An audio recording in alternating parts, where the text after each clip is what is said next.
It's Friend of a Friend City, the improv comedy podcast where we get to meet some friends of friends. Hello and welcome back to Season 2 of Friend of a Friend City. I have my lovely friend Imogen here today to introduce me to a friend of theirs. Hey Imogen, how you doing? G'day Heather, how are you? I'm doing well. I'm very, very well.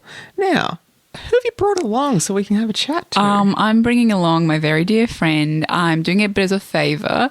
So this is Sleep-Slorp. They're a snake that ate all their siblings while all the siblings were still in the eggs. And they wrote a memoir about it. So they're just here to kind of spruik it, just see if they can sell it. I've read it. I think it's good. I think it says a lot of stuff. You think it's good? Well, lovely to meet you, Sleep-Slorp. How are you doing? Yeah, I'm actually I'm pretty good. I've had a big day. I've been out and about trying to deal with the trauma. I'm just grateful for you, Imogen, to bring me here. Yeah, no worries, Sleep-Slorp. Yeah. It sounds like, it's a pretty heavy topic you're covering there. Eating your siblings. Yeah, there was so many of them. I was very hungry. As you probably don't know, snakes, we can't just go to Coles. You can't just go to Coles. No, we can't just buy a lasagna. We have to fight for our food. It's quite traumatic. See, that's a thing. I've always had a question about this. Yeah. No other snakes do this. No other snake has done that. It was just you. Why do you think that is? What's up with you, Sleep-Slorp? Why do you think I ate my siblings? Is that what you're asking? Yeah. It's quite a personal question. I guess, did you get to it in your memoir? No, I only got to write up as I was about to eat them. Oh, all right. I'm saving the rest as part 2. Really setting the scene. And here's the thing that I thought was so good about the memoir, right? Because Sleep-Slorp gets birthed out of that egg, immediately eats her siblings, but yet was able to write, I don't know, what was it, 700 pages. 700 pages, just exploring the moment of leaving the egg, blinking, seeing another egg, slithering over, and the book ends, and it's transformative. Wow, you really must, it's a lot to capture, isn't it? Yeah, I actually, it's mostly adjectives, yeah. And a lot of emotions, feelings, and being birthed. That's a big one. Imogen, how did you meet Sleep-Slorp? So I was coming home late at night and I was calling for my dog and my dog wasn't coming. And I'm like, hello. And I look inside my dog's kennel and there's Sleep-Slorp with a huge lump in him. And I'm like, have you seen my dog? And Sleep-Slorp said to me, yeah, your dog said he had to go find himself. He's going to become a busker. And I was like, oh, that's so weird. He's a border collie. It's just doesn't even have paws. What's he even doing? What's he doing to busk? What is he even doing to busk? Well, I explained this to you, Imogen. I did tell you this. He's going to be body percussion. Have you heard of that? It's where you tap yourself. There's a lot of fur on a border collie. You'd think it'd muffle it. That's the thing. And Sleep-Slorp was really good because obviously that was really out of the blue. I'm like, why has the dog left me? And Sleep-Slorp was really great at listening and being a wonderful sounding board and was there for me in a very real sense. And I do wonder what happened to Biscuits. And Biscuits, if you are listening, I still have a home for you. I still have dog food. You can come back at any time. Yeah, I hope Sleep-Slorp's out there. Sleep-Slorp's here. Oh, sorry. What was your dog's name again? Biscuit. I hope Biscuit's out there. Is Sleep-Slorp now living with you? has Sleep-Slorp taken residence in that kennel? Yeah. So what Sleep-Slorp likes to do, actually not the kennel. Where are you sleeping, Sleep-Slorp? It's quite an intimate question, but usually I sleep anywhere between the bath and the drain. Oh.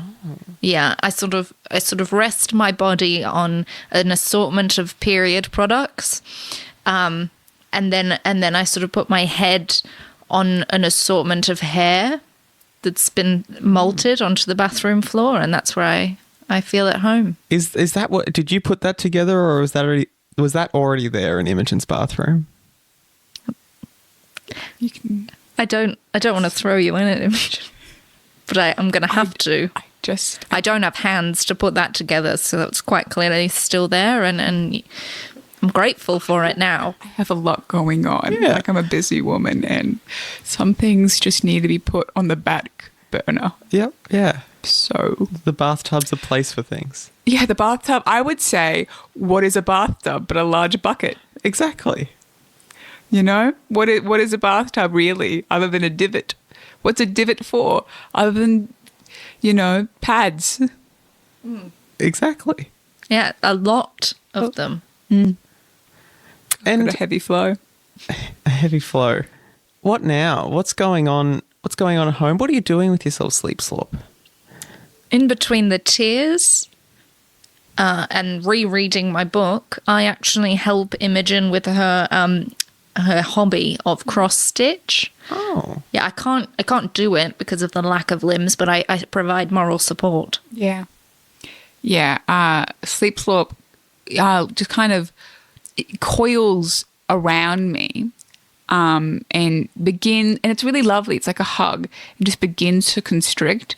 And it does really make me feel like someone's there. And as they're doing that, they put their little head on my shoulder, they look at what I'm doing. And I'm trying to cross-stitch, obviously, but my hands are really very tight next to my torso. So it's difficult. And you can see a slight effect on the quality of my cross-stitch. But it says such lovely, kind words to me. And like, what's the thing you said the other day, Sleep-Slorp?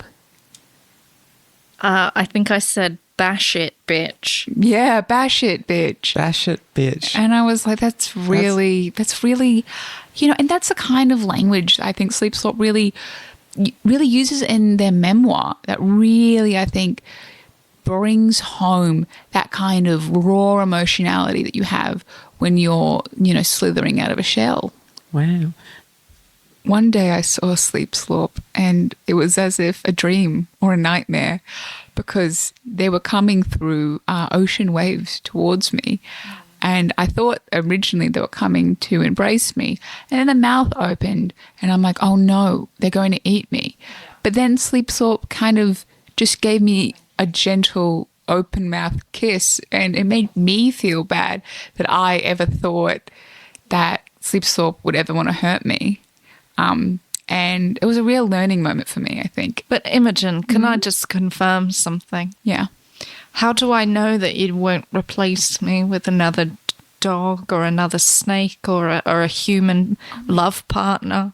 A human love? No, Sleep-Slorp, how could I ever replace you?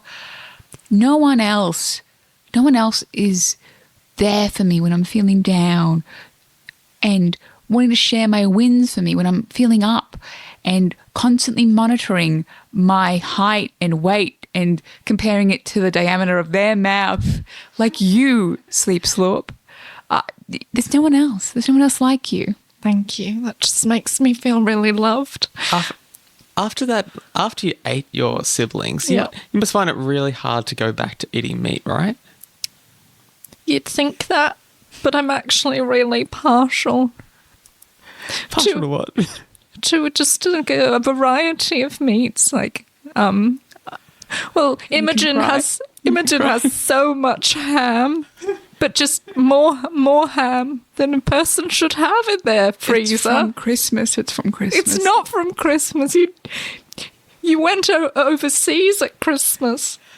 It wasn't. You didn't bring home suitcase ham, did you? I brought home a ham. I brought home a ham case.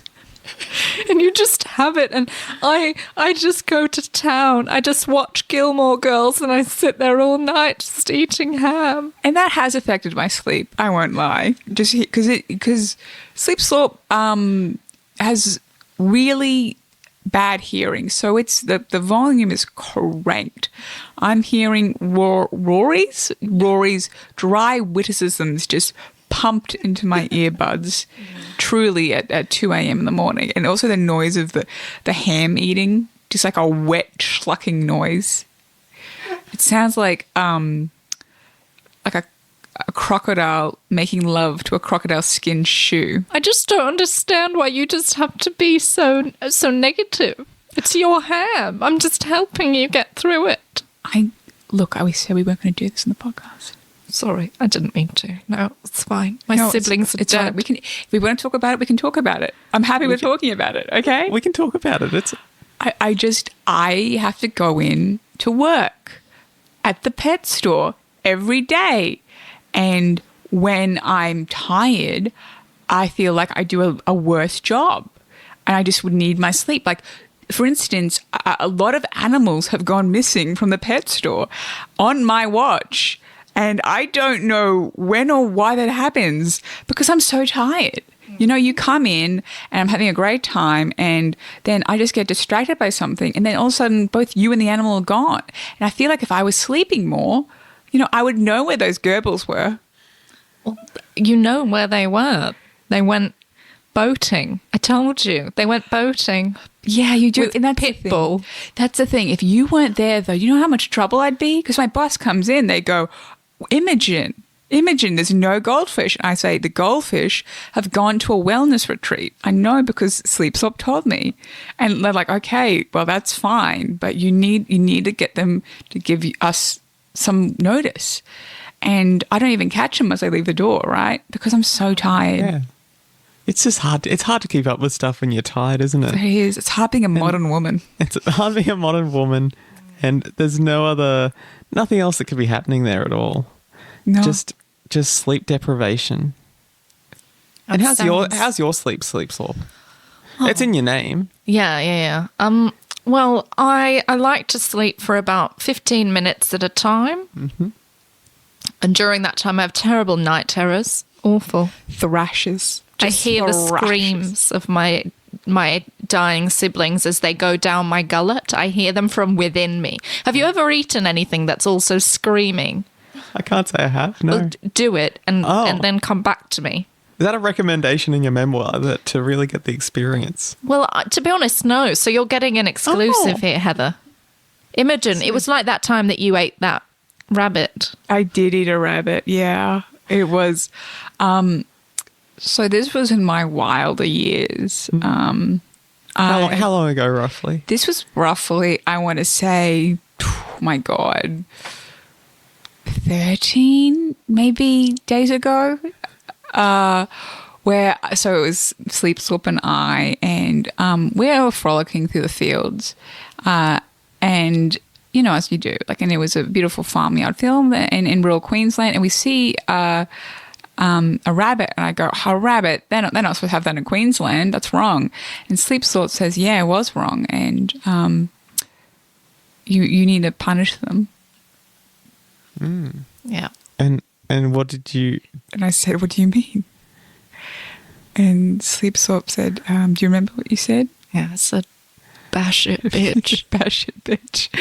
And I really respect and care about Sleep-Slorp's opinion.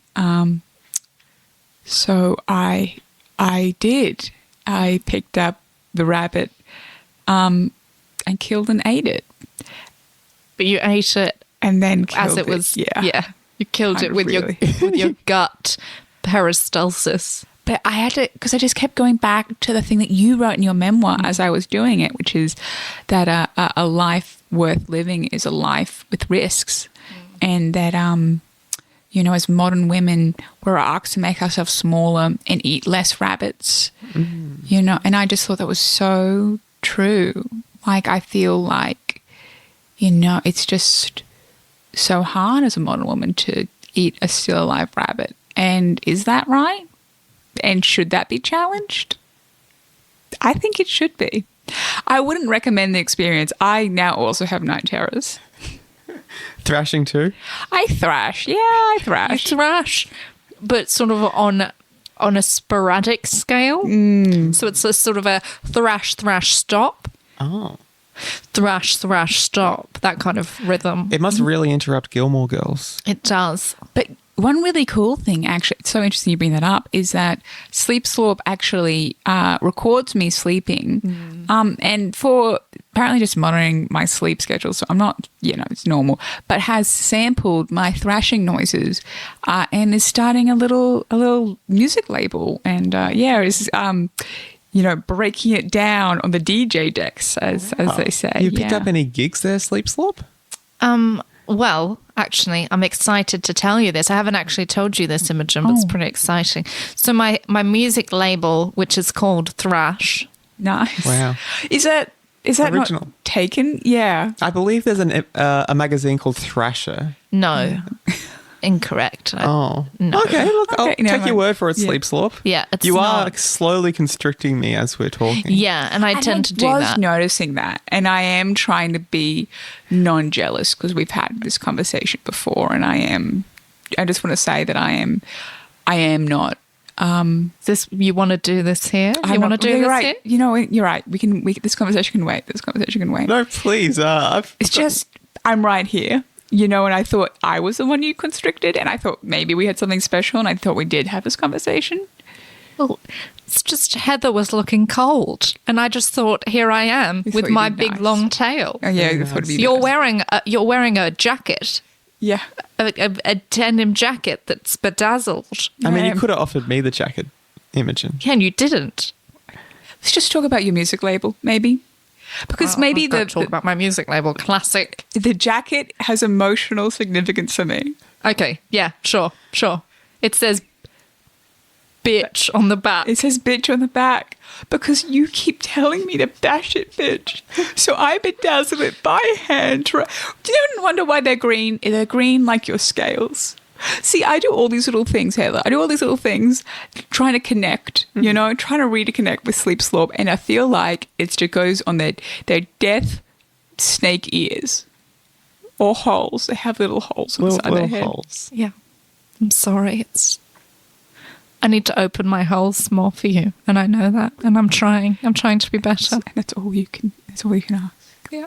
I'm trying. Well, if you must know, my label, Thrash, not taken. We're having an opening night party next Wednesday at the Pineapple Hotel. Oh, the one in Kangaroo Point. Yep. And that's a modest venue. It's bigger than you think. It's if you open the toilets, if you make the toilets part of the dance floor, it's very big. That also my favourite part of any dance floor is just when there's toilets right there. Yeah, you just take the doors off the hinges, and you've got a dance floor. Yeah. A Wednesday. I have work at the pet shop the next day. I can't.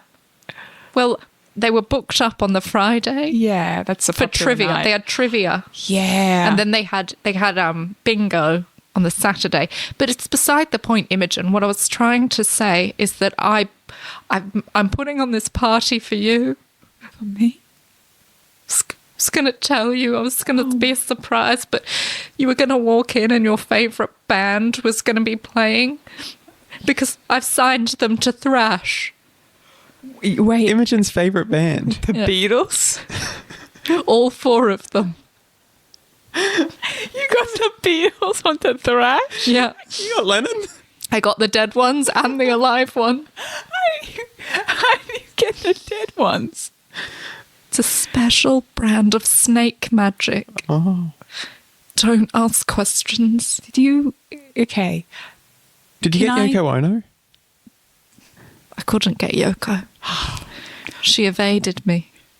But I did get Linda McCartney, the one who does the vegetarian sausages. She's signed to Thrash? Yeah. She's coming out with some fantastic new music, releasing in August, actually, her new album. It's called Bash and Bitch.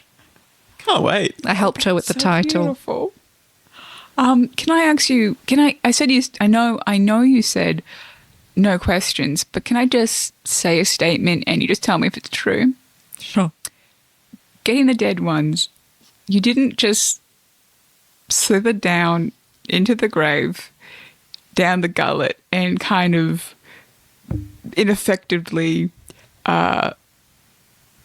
What's that movie called? Oh, kind of like A Weekend at Bernie's. Weekend at Bernie's. Are you kind of doing a terrible Weekend at Bernie's with your fibrous snake body, just kind of flopping them? Are you taking over humans? It's a very personal question, Heather. I would ask, would you ask a human that question? As someone wrapped up, That's I so think true. I think it's nearly up to my shoulder now. Yeah. I think we're close enough that I can ask this question. Well, if you must know, I have been inhabiting the body of John Lennon and George Harrison in the night. In the night? I was wondering what's the thudding noises coming from this Gilmore Girls set. Why does it sound like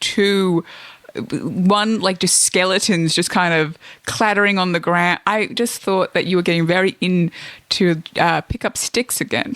No, I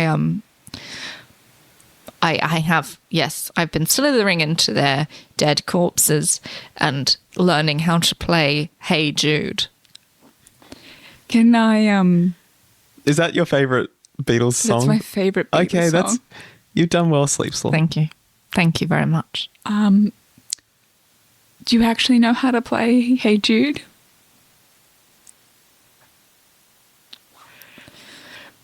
Yeah. Wow. Can I hear a little bit of it? You might have to untangle me a little bit before you can. I was really enjoying this, but I suppose.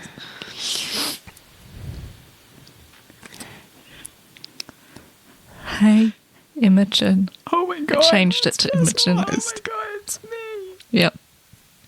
Oh my God. You smell like ham. True.